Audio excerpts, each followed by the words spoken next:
A União Santamariense de Radioamadores, localizada na rua Venâncio Aires, no prédio da Cassisme, completa 60 anos em 2009. Desde a sua criação, os praticantes do radioamadorismo fazem comunicações a longa distância, gerando um grande intercâmbio cultural entre os países. Foi um grupo de radioamadores e algumas outras pessoas interessadas que se reuniram e fundaram a entidade. É claro que um período de 60 anos é um período longo. No início, eles não tinham local, nada assim. Depois, com o tempo, foi feito um acerto com a prefeitura, houve um comodato, a prefeitura cedeu esse terreno aqui, depois houve um acerto com a construtora, construiu este prédio, né? E algumas dessas salas deste prédio pertencem à entidade.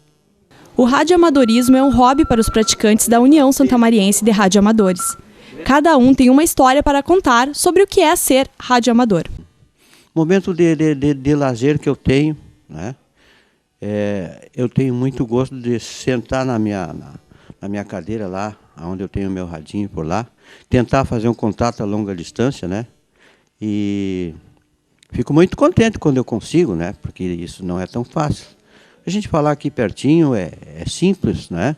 Como nós dissemos no nosso meio aqui, qualquer pedaço de fio serve, né? Eu entrei mais no radioamadorismo em função da parte técnica operacional. A minha formação é técnica, eu sou engenheiro e trabalho na área de comunicações e sempre gostei de desenvolver meus equipamentos. Eu sou mais da velha guarda ainda, porque quando eu comecei eu tinha que montar o equipamento. Então nós montávamos os aparelhos caseiros, como a gente chamava, o receptor era um rádio comum desse de onda curta. Na época era chamado de noveleiros, né? Porque eram os que se ouviam as radionovelas. E daí a gente começou a desenvolver equipamento. O radioamadorismo é um hobby científico que nos leva em contato com o mundo, né? Aprender outras coisas, como por exemplo geografia, como por exemplo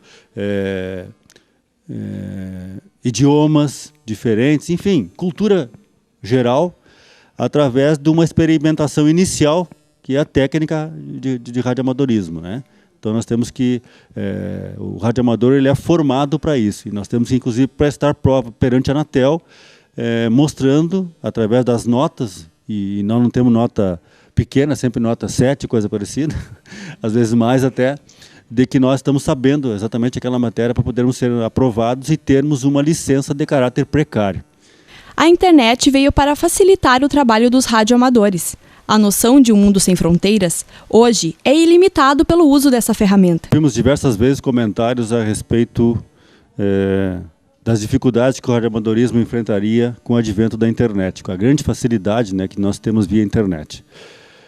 Para aqueles que adotaram o radioamadorismo competitivo como atividade principal, a internet é uma grande força, é um grande apoio. Hoje, antes de ligar o rádio, estou ligando o meu computador, abrindo um software que me diz, por exemplo, as estações que estão ativas no mundo naquele momento e qual é a frequência que elas estão. A partir daí eu já vou abrir o meu livro de comunicados também, que é um outro software no mesmo computador, onde eu vou anotar os contatos que eu vou fazer. Ainda este programa vai me auxiliar, por exemplo, quando eu escrevo, quando eu digito o indicativo da estação, né? Por exemplo, aqui tem Sierra 58 Alpha Whisky. Ele já me diz lá que é da Eslovênia, qual é a direção que eu devo virar a minha antena para ouvir melhor este rádio, qual é a diferença de tempo que existe daqui e lá, o horário. Me diz também qual é a distância mais curta e a distância mais longa para chegar lá nesse local. E outras informações. Então tem muitas informações que nós, como radioamador, precisamos saber. E esse apoio todo vem da internet. Mas não basta somente a internet como aliada. O conhecimento técnico de rádio é fundamental para que se saiba operar como profissional da área. Aqui tem todas as modalidades, ó, que hoje existe no rádio. Tá? Um rádio de VHF, microfone para fazer fonia em HF, manipulador pica-pau, que chama, que é assim, tem o iâmico, que é outro tipo, que é para telegrafia, e o rádio em si HF, com todos os seus componentes, né? O medidor estacionário, que é a frequência que volta, o acoplador que vai acertar a antena, e hoje a gente usa o computador com várias utilidades, desde tu arquivar como se fosse um livro, um caderno, um book, né, de contatos, como você pode transmitir todos os outros tipos de modalidade através do computador, tanto telegrafia como fonia.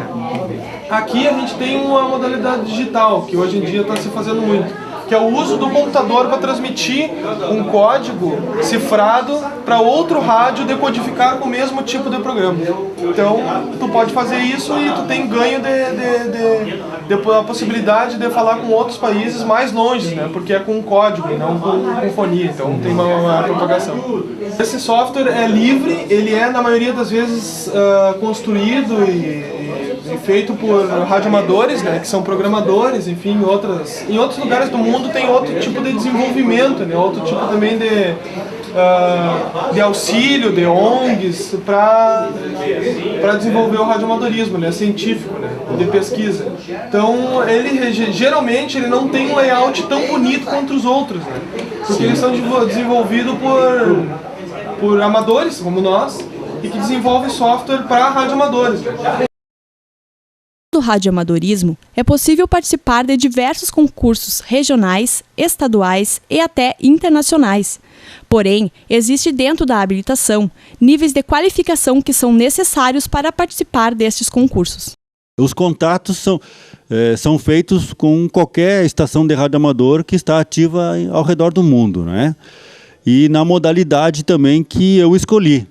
Se eu estou operando modos digitais, é evidente que aqueles que estão habilitados para isso poderão me atender. Se estiver operando em telegrafia, a mesma coisa. E também fonia, a mesma coisa. No caso das competições, elas já são estabelecidas, em qual a modalidade ela vai funcionar. E aí, então, eu tenho que estar dentro do intervalo de tempo, de frequência e dentro daquela modalidade para poder participar da competição. As portas da CACISM estão abertas a quem quiser participar da União Santamariense de Radioamadores. Aqui na USRA o funcionamento é todos os sábados, invariavelmente das 9 horas da manhã ao meio-dia.